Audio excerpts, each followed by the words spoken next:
बहुत समय पहले एक गांव में एक लड़का रहता था। वह अनाथ था। उसके जन्म के कुछ वर्ष बाद ही उसके माता पिता का देहांत हो गया था। अनाथ बड़ी मेहनत मजदूरी करके अपना पेट पालता रहा। जब वह छोटा था तो गांव वाले उसे भोजन दे देते। वह किसी के भी घर में जाकर सो जाता। जब वह बड़ा हुआ तो लोगों ने उसे भोजन और आश्रय देने से इनकार कर दिया। अनाथ मणि उसके तानों से तंग आ गया। उसने गांव के एक छोर पर टूटी फूटी झोपड़ी बना ली और उसी में रहने लगा।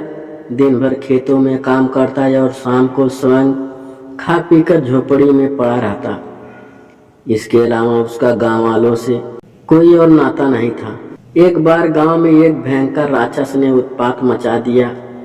सांझ ढले गांव में आता और पशुओं को मारकर खा जाता। बहुत दिनों गांव वाले पशु भक्षक की टोह में रहे। अंत में उन्होंने राक्षस का पता पा ही लिया।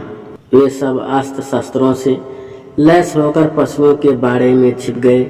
जब ही राक्षस वहां पहुंचा तो वे लोग धीमे स्वर में खुसुर फुसुर करने लगे। राक्षस सावधान हो गया था। वह आहट पाते ही भाग निकला। सारे गांव वाले एक दूसरे को दोषी ठहराने लगे। खैर किसी तरह झगड़ा खत्म हुआ। एक बार फिर घेरा डालने का निश्चय किया गया। अगली बार राक्षस आया तो बिना आवाज किए बाड़े में पहुंच गए। अपने चारों ओर गांव वालों को देखकर राक्षस ने भागना चाहा किंतु असफल रहा। उसने अंतिम उपाय के रूप में अपना आकार बढ़ाना शुरू कर दिया। देखते ही देखते वह विशाल राक्षस करीब 16 फुट का हो गया।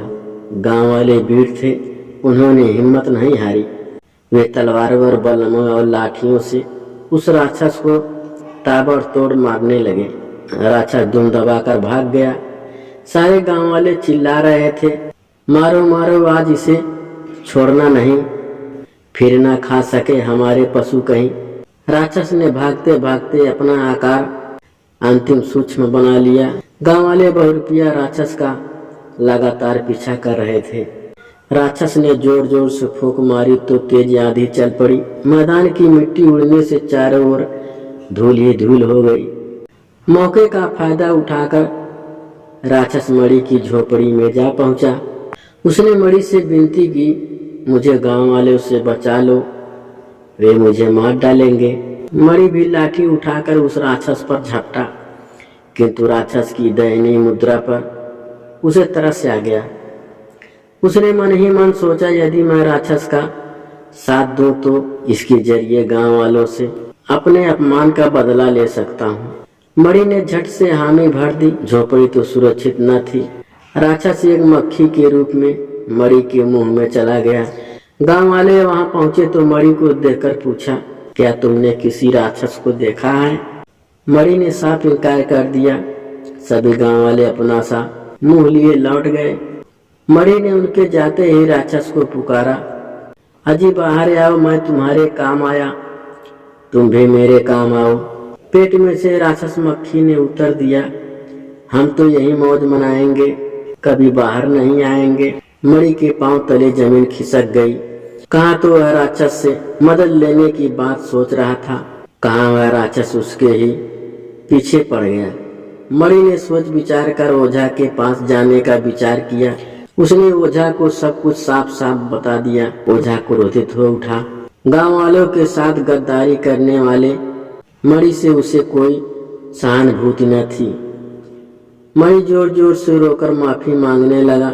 उसने सारे गांव वालों से अपने किए की क्षमा मांगी। ओझा ने कुछ जहरीले जड़ी बूटियां मंगवाई, उन्हें घोलकर औषधि बनाई और मणि को पीने के लिए दी। औषधि पीते ही मणि के पेट में बैठी राक्षस मक्खी का काम तमाम हो गया। एक ही उल्टी में उसका मृत शरीर मणि के मुंह से बाहर आ गया। गांव वालों ने राक्षस मक्खी को मिट्टी में दबा दिया। उस समय राक्षस के मरने के खुशी में गांव में समारोह का आयोजन किया गया।